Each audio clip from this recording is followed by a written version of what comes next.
ॐ सहना भवतु सहनौ भुनक्तु सह वीर्यं करवावहै तेजस्विनावधीतमस्तु मा विद्विषावहै।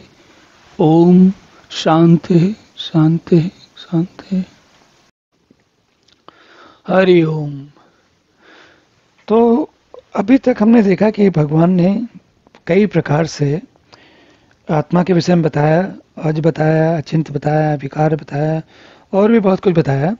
और पिछले श्लोक में विशेष करके भगवान ने कहा कि इस आत्मा की चर्चा के बारे में कोई आश्चर्य से देखता है, कोई आश्चर्य से एक दूसरे को बताता है और कोई आश्चर्य से सुनता है और कोई आश्चर्य से इसको इग्नोर करता है। इग्नोर करता मतलब कि उसको कुछ समझ में नहीं आता, उसका ध्यान भी नहीं आता, वो सोचता भी नहीं है। तो खैर जैसी स्थिति है वो है, हम सभी को पता है दुनिया कैसी है।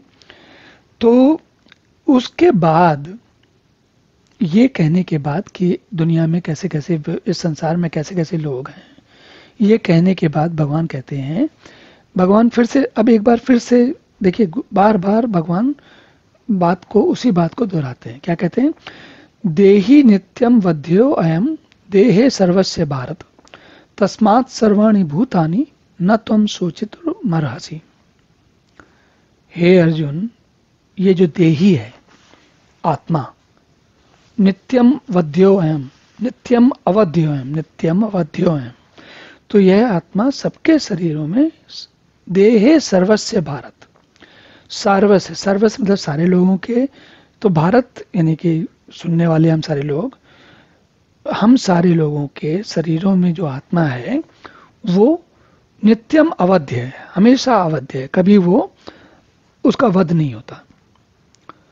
और इसलिए तस्मात् सर्वाणि भूतानि, और ये देखिए यही उन्होंने कहा, देहे सर्वस्य भारत, सर्वस्य सारे देहियों में, सब लोगों में ये जो आत्मा है वो, अब ये ऐसा नहीं कि मेरे पास है, आपके पास है, आपके पास है, मेरे पास नहीं है, नहीं, हम सबके, सर्वस्य, हम सभी के पास जो देही है, जो आत्मा है वो अवध्य है।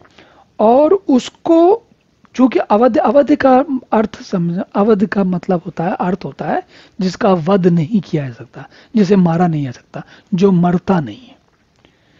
तो सारे देहियों में, सभी लोगों में व्याप्त ये आत्मा अवध्य है। और इसलिए न मैं अपने लिए और न किसी और के लिए शोक नहीं करने की कोई आवश्यकता नहीं है, किसी को शोक करने की कोई आवश्यकता नहीं है। और इसलिए अर्जुन, तुम भी संपूर्ण प्राणियों के लिए तू शोक करने के योग्य नहीं है, किसी प्रकार का शोक करने की कोई आवश्यकता नहीं है। क्यों नहीं है? क्योंकि आत्मा, देखिए शोक किस बात का होता है? शोक होता है कि हमें जो है, देखिए हमारा कोई चहेता या कोई इच्छित व्यक्ति था, उसको मृत्यु प्राप्त हो गई, तो हमें शोक होता है, हमें लगता है कि भाई ये बड़ा, बहुत ज्यादा, अभी तक तो था अब नहीं रहा। लेकिन भगवान कह रहे हैं जिसकी मृत्यु हो गई उसका आत्मा भी, उसमें जो व्याप्त आत्मा था वो भी, और हमारे अंदर जो व्याप्त आत्मा है, और क्योंकि भगवान ने कहा सर्वस्य, सर्वस्य का अर्थ होता है सब लोग, उसमें कोई एक बाहर नहीं है, सारे उसी में ही हैं, जो मर गए वो भी और जो जीवित हैं वो भी। जब सारे वो उसमें एक ही हैं, तो भगवान कह रहे हैं तस्मात् सर्वाणि भूतानि न त्वं शोचितुमर्हसि, उनके बारे में तुम सोच करके अपना मूड मत खराब करो, अपना दिल मत खराब, अपना मन मत खराब करो, उनके बारे में तुम शोक मत करो। तो अब अगला श्लोक देखते हैं। ओम पूर्णमदः पूर्णमिदं पूर्णात् पूर्णमुदच्यते पूर्णस्य पूर्णमादाय पूर्णमेवावशिष्यते। ओम शांति शांति शांति।